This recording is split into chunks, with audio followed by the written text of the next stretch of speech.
네, 여러분 안녕하십니까? 포항 MBC 뉴스데스크입니다. 경주시의회가 다음 달 동남아와 중국 등지로 해외 연수를 갈 계획이어서 논란이 일고 있습니다.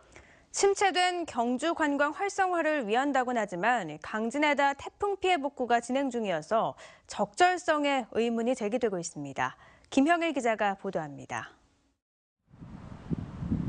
경주시의회 경제도시위원회는 다음 달 12일부터 19일까지 1인당 230만 원씩 총 3천여만 원의 예산으로 공무 국외 여행을 갑니다. 홍콩과 마카오, 중국 심천, 광저우 등지로 이어지는 8일간의 일정으로 시의원 10명과 공무원 3명이 참가할 예정입니다.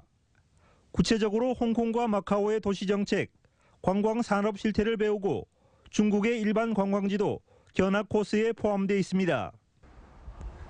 하지만 지난달 규모 5.8의 강진으로 피해 복구가 아직도 진행 중이고 500회에 가까운 여진이 계속 발생하고 있는 상황에서 이 같은 해외 연수가 과연 적절한지 논란이 일고 있습니다. 지진으로 파손된 기와주택 2,800여 채 가운데 60%는 아직도 복구가 완료되지 못했고 오늘도 규모 2.4의 여진이 발생했습니다. 이 시기는 안 맞죠. 뭐 지진해가지고 국민의 저 불안해가 떨고 있는데. 또 태풍까지 덮쳐 194억 원의 재산 피해가 발생해 상처가 아물지도 않은 상태입니다. 뭐 어떠한 목적으로 가는지는 몰라도 연수가 한다 하는 적절치 않죠. 그러고 아직까지 복구도 완전히 안 되고 우리 집 같은 경우는 지금 내 손으로 일꾼 데려가지고 3, 4일 했어요. 더구나 일정 가운데 홍콩과 마카오는 경제도시위원회가 지난해도 다녀온 곳인데 또 포함시켰습니다. 작년이나 그작년이나 거의 비슷한 이런 형태의 해외 연수 프로그램은 불필요하다고 이렇게 봅니다. 시의회는 이번 연수는 지진과 태풍 이후 경주가 정상을 되찾는 모습을 대내외에 보여주는 효과가 있다며 연수 기간 침체된 관광 활성화를 위해 경주 홍보 활동도 적극 펼치겠다고 밝혔습니다. 국외 연수는 우리가 정상적으로 일을 하면서 국내 관광객들이나 경주가 안전하다는 것을 이런 걸 또 홍보 차원에서도 추진하게 되었습니다. 한편 경주시의회는 경제도시위원회에 이어 문화행정위원회도 시의원 등 10명이 다음 달 22일부터 동남아 등지로 해외 연수에 나설 계획입니다. MBC 뉴스 김형일입니다. 경주에서 닷새 만에 여진이 다시 발생했습니다. 기상청은 오늘 오후 12시 17분 경주 남남서쪽 9km 지역에서 규모 2.4의 여진이 발생했고 약한 진동을 느낀 인근 주민들의 신고가 접수됐다고 밝혔습니다. 이번 지진은 지난 15일 밤 11시 49분 규모 2.2 여진 이후 닷새 만이며 경주에서는 지난달 12일 규모 5.8 지진 발생 이후 지금까지 모두 490여 차례의 여진이 발생했습니다. 울진군 후포 수산물 직매장 건립이 주민과 후포 수협 간의 갈등으로 수년째 표류하고 있습니다. 후포 수협은 사업비 50억 원 가운데 국비와 도비, 군비 13억 3천만 원을 지원받아 수산물 직매장을 2013년까지 완공키로 하고 지난 2012년 12월 착공에 들어갔지만 터 파기에 따른 피해 보상을 요구하는 주민들의 반발에 부딪혀 공사가 중단됐습니다. 그 후 행정소송과 민사소송으로 갈등을 빚으면서 공사가 4년째 표류하고 있습니다. 포스코 외주 파트너사 임원 모집, 지역 경제계의 관심사인데요. 마감 결과 2명 모집에 9명이 신청했고 결과는 오는 25일 발표됩니다. 박상원 기자가 보도합니다. 포스코 포항제철소의 외주 파트너사 임원 선발을 위한 공모가 마감됐습니다. 일주일간 진행된 모집 마감 결과 2명 모집에 모두 9명이 지원해 4.5대 1의 경쟁률을 기록했습니다. 예상보다 지원자가 적은 것은 자격 심사가 까다롭고 자칫 탈락할 경우 이미지만 실추한다는 우려가 작용한 것으로 보입니다.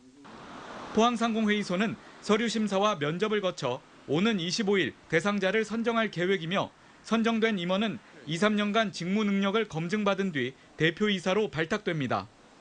포항상인은 회장을 심사위원장으로 상위와 포항시, 포항시의회에서 각각 2명씩 추천받아 모두 7명으로 심사위원을 구성합니다.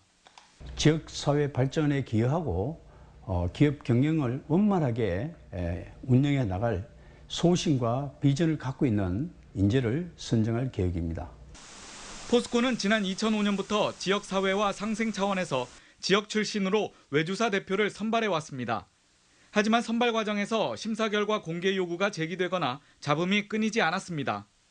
지역 경제계의 관심이 뜨거운 가운데 지역 협력 강화라는 공모 취지에 맞는 투명하고 공정한 임원 선발을 기대해봅니다. MBC 뉴스 박상환입니다. 경상북도는 오늘 도청에서 청년 일자리를 많이 창출한 10개 중소기업에 청년 고용 우수기업 지정증서를 수여했습니다. 지정서를 받은 업체는 올해 청년 20명 이상씩을 채용한 경산의 메가젠 임플란트와 경주의 성문전기, 한국해외지 등 10개 업체로 모두 400여 명을 채용했습니다. 경상북도는 이들 업체에 각각 고용환경 개선 사업비 2천만 원을 지원했고 기업들은 이 지원금으로 기숙사와 휴게실, 식당 등 근로자들의 근무 환경 개선을 위해 사용하게 됩니다. 대학마다 신입생 유치를 위해 해오던 입시 설명회가 올해는 줄줄이 취소되고 있습니다. 부정청탁금지법, 그러니까 김영란법에 위배될까 걱정해서인데 대학 입시의 또 하나의 변수가 될 것으로 보입니다. 보도에 김은혜 기자입니다. 수능이 한 달도 남지 않은 가운데 대학마다 수험생 초청 입시 설명회를 할지 말지 고민에 빠졌습니다. 대학들은 신입생 유치를 위해 수능이 끝나고 정시 원서 접수에 앞서 모집 요강과 특성화 분야를 집중적으로 알려왔습니다. 하지만 올해는 부정청탁금지법에 걸리지 않을까 조심스러워하고 있습니다. 학용품이나 화장품 같은 기념품이나 경품을 제공하지 못하면 학생 모으는 것 자체가 쉽지 않을 것이란 판단에 섭니다. 김영란법 이런 것 때문에 기념품 구입부터 시작해서 또 그때 초청을 하면 고등학교 교수하고 학생들 같이 오거든요. 예, 여러 건 때문에 지금 입학사정관팀에서 하고 있는데 현재 검토 중인 걸로 알고 있어요. 대부분 대학이 대학별 입시 설명회는 포기하고 연합 설명회를 검토하고 있지만 이마저도 여의치가 않습니다. 여러 대학 공동으로 한번 하려고 제가 노력을 좀 했었거든요. 그런데 이제 그게 장소가 잘 안 나네요. 올해는 또 저 수능 기록가 가지고 할 수 있는 날짜도 얼마 나오지도 않고. 이 때문에 대학들은 대규모 입시 설명회 대신 고등학교에 직접 찾아가는 설명회를 늘릴 계획입니다. 진학지도 교사들은 중하위권으로 갈수록 점수에 맞춰 진학하는 경우가 많아 적성에 맞는 학과 선택에 어려움을 겪을 것으로 보고 있습니다. 전공을 바꾼다든지 이렇게 하고 있는 게 현실입니다. 이런 부분을 조금 줄이려면은 미리 대학에서 제공하는 정보를 학생이 직접 받을 수 있는 그런 자리가 만들어지면 좋겠습니다. 부정한 청탁과 금품을 막기 위한 부정청탁금지법이 대학 입시에도 변수가 되고 있습니다. MBC 뉴스 김은혜입니다. 대구 경북이 무상급식 전국 꼴찌 수준인 가운데 대구시가 내후년부터 초등학교 전면 무상급식을 실시키로 해 경북에 뒤처진 교육행정이 다시 도마 위에 오르고 있습니다. 대구시와 대구교육청은 최근 예산을 절반씩 부담해 현재 52% 수준인 초등학교 무상급식을 내년에는 73%, 2018년에는 100%로 확대키로 업무 협약을 체결했습니다. 전국에서 초등학교조차 전면 무상급식을 하지 않는 곳은 대구와 경북, 울산뿐입니다. 경북은 초등 무상급식 비율 74%, 초중고 전체 무상급식 비율은 53%로 전국 평균 70%에도 한참 못 미칩니다. 이와 관련해 더민주당 경북도당은 논평을 내고 경북도청구와 교육청도 초등학교만이라도 무상급식을 전면 실시하라고 촉구했습니다. 전체 4년제 대학 졸업자 가운데 절반 정도가 졸업 유예 경험이 있고 졸업 유예 시 취업률이 더 높은 것으로 나타났습니다. 한국직업능력개발원에 따르면 4년제 대학 졸업자 가운데 졸업 유예 경험자 비율은 44.9%로 조사됐습니다. 취업 성과는 2013년 기준으로 졸업 유예자 취업률이 73.3%로 일반 졸업자 71.8%보다 3.6%포인트 높았습니다. 졸업 유예란 졸업 요건을 충족했지만 졸업하지 않고 일정 기간 졸업을 미루거나 취업 등을 위해 휴학하는 제도입니다. 포항 지역 60개 아동센터를 이용하는 초중학생들이 오늘 포항시청 대자몰에서 연합 연주회를 가졌습니다. 포항시 지역 아동센터 연합회는 아동센터를 이용하는 저소득층 1,500명 가운데 음악적 소질이 있고 희망하는 학생 200여 명을 모아 오케스트라와 오카리나, 합창단을 구성해 발표 기회를 제공했습니다. 학생들은 대학 교수와 대학생, 자원봉사자들의 도움을 받아 지난 4월부터 주 1회 정도씩 함께 모여 연습을 했습니다. 영덕군에서 청송군 주황산으로 가는 6.2km 구간이 40년 만에 모레부터 일반에 개방됩니다. 영덕군 달산면 용전리에서 갓바위를 거쳐 감해봉까지 6.2km 구간은 지난 1976년 주황산이 국립공원으로 지정되면서 안전사고 방지를 위해 폐쇄됐습니다. 주황산 국립공원 사무소는 개방을 앞두고 전망대와 안내판, 사무실, 화장실을 설치하고 탐방로 입구에 주차장을 조성하고 있습니다.